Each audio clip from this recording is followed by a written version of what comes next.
diz o Estatuto das Cidades. É uma inconveniência absoluta termos as duas legislações. Poderíamos tranquilamente ter o direito de superfície ou numa ou noutra legislação, mas não nas duas. E o Código Civil, por exemplo, fala apenas em uso do solo e do subsolo na medida da necessidade. E o Estatuto das Cidades fala uso do solo e subsolo indiscriminadamente. Então, são pequenas sutilezas que a jurisprudência e, na verdade, a doutrina tem se encarregado de resolver. Mas este instituto, ele se revive e se reviveu também nos códigos modernos europeus, porque se o Código Francês originário não tinha direito de superfície, os códigos atuais, o português de 67, o italiano da década de 40, tem também o direito de superfície, e eles tiveram excelentes exemplos de utilização disso.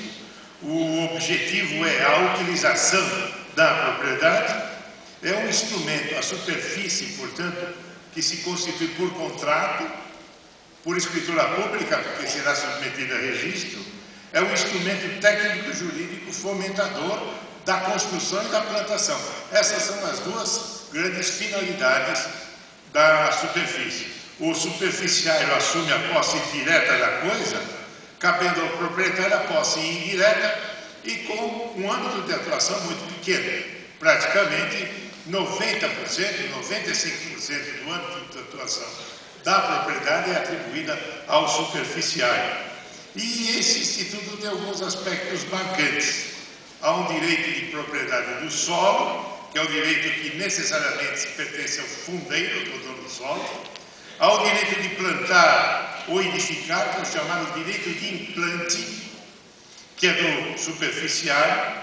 E há o direito do cânon, que equivale ao aluguel, que é o pagamento, se a concessão for onerosa, porque esta concessão pode ser gratuita ou onerosa. Após implantada, há que se destacar a propriedade da obra. Se o contrato silenciar, a obra ou a plantação ficam pertencentes ao superficiário. Na realidade, não é o que normalmente ocorre. O que ocorre é que, no mais das vezes, o contrato de superfície será um contrato longo, não existe limite de prazo. Um contrato longo. Se for urbano ou se for para finalidade urbana, pode ser que o imóvel não esteja em região urbana, mas a sua finalidade seja urbana, construção de uma fábrica, por exemplo, construção de um hospital, 30, 40, 50 anos. E normalmente, nesses contratos, o imóvel construído ficará agregado ao terreno. Ou então, na verdade, há um pagamento final e este terreno irá para um terceiro que irá explorar a coisa, na prática. Ora, o direito gratuito ou oneroso, ele pode ser estipulado até pelo próprio poder público, quando autorizado por lei, embora o poder público tenha outros instrumentos para fazê-lo. Cuida-se de um direito também limitado, mas é o menos limitado de todos os direitos limitados. Não existe direito quase tão amplo quanto a propriedade que não esse direito de superfície. Permite a lei, então, dessa forma, que o proprietário atribua a alguém um imóvel que esteja sem construção. Vamos imaginar que uma cidade necessite de um hospital, necessite de uma escola, e que o proprietário não tenha condições ou não tenha interesse ou não esteja no ramo para construir essas obras. A superfície, o direito de superfície vai permitir a construção da escola, vai permitir a construção do hospital ou de uma indústria. Ou, se se tratar de superfície rural, vai permitir uma safra eficiente, vai permitir uma plantação eficiente, vai permitir reflorestamento, como se tem feito. Veja, então, a amplitude desse direito e a facilidade com que se pode outorgar quase toda a propriedade sem outorgá-la e atribuindo uma retribuição ao fundeiro, ao dono do imóvel, atribuindo o pagamento ou não, dependerá do caso concreto. O artigo 1369 do Código diz que o proprietário pode conceder a outro o direito de construir ou de plantar em seu terreno, por tempo determinado, Aqui já há uma diferença entre o Código e o Estatuto da Cidade. Discute-se se os dois continuam e devem ser interpretados em conjunto, ou se o Código o Código foi elaborado antes, mas entrou em vigor depois do Estatuto da Cidade. Se o Código Civil revogou nessa parte do Estatuto da Cidade ou não. Mas toda a doutrina no sentido de que, como o Estatuto da Cidade é uma lei especial, a lei especial não é derrogada pela lei geral, que é o Código Civil. Mas, como nós vamos ver nessas minúcias, é perfeitamente possível harmonizar. Mas o legislador do Código Civil poderia ter evitado esse problema, bastando dizer se continuava ou não em vigor o Estatuto da Cidade. Mas como ele não disse nada no último artigo do Código, relegou tudo isso, mais um trabalho para a doutrina e para a jurisprudência. Notem que o Código só fala em direito de construir ou plantar, não mencionando o direito correlato, que é mencionado pelo Código português, que é de manter as plantações já existentes no imóvel. Agora, imagine um imóvel que esteja totalmente deteriorado e que o superficial vai modernizá-lo e vai colocá-lo em condição de uso. É evidente que isso deve ser permitido, ainda que o Código não o diga. Da mesma forma, a plantação, uma plantação de café, uma plantação de soja, que esteja com pragas e que o proprietário não tem as condições de manter essa plantação, o implante está lá, mas está mal implantado. Então é permitido, sim, que se conceda direito de superfície também já onde existam esses bens.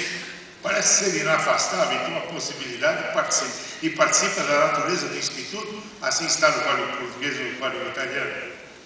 E também para terminar um prédio que o proprietário não consegue terminar. Quantos e quantos prédios, inclusive de falidos, não é? A famosa construtora Encol, que teve que os adquirentes de apartamentos tiveram que fazer todas as estratagemas possíveis para alguns conseguirem terminar o prédio. O direito de superfície teria, na época, sido uma grande solução. O direito lusitano denomina de sobreelevação, quando se mantém um imóvel que já tem uma obra. O falecido projeto 6960 de 2002, que no período de vacácio legis já tentou modificar o Código Civil, quando perceberam que havia uma série de má redação, né, de questões de difícil interpretação, esse projeto tentou corrigir, falando também da possibilidade de sobrelevação. Esse projeto foi enterrado há muito tempo, não se fala mais nele, e como sempre o professor Fachin nos menciona, o Código Civil veio com uma série enorme de imperfeições e hoje, depois de tantos anos, já estão sendo corrigidas pelo próprio entendimento jurisprudencial, mas com muita dificuldade, com uma dificuldade que torna, por vezes, em alguns capítulos do Código, inseguro o jurisdicionado. Lembrando que, como se trata de direito real, o contrato apenas gera efeitos pessoais. Ele só vai ganhar efeito erga omnes com o registro imobiliário. O Código não menciona se pode ser feito por testamento, algo que o Código Português faz, mas o testamento público é uma escritura pública, por que não admiti-lo? É a nossa posição, mas ainda não vi nenhum caso concreto. Nosso Código também não menciona a possibilidade de aquisição do direito de superfície por uso capião. Eu creio que aqui a situação é mais complexa, embora alguns autores a defendam. Na verdade, a contratação do direito de superfície se destina, em princípio, a obras permanentes e a plantações permanentes, e não apenas safra.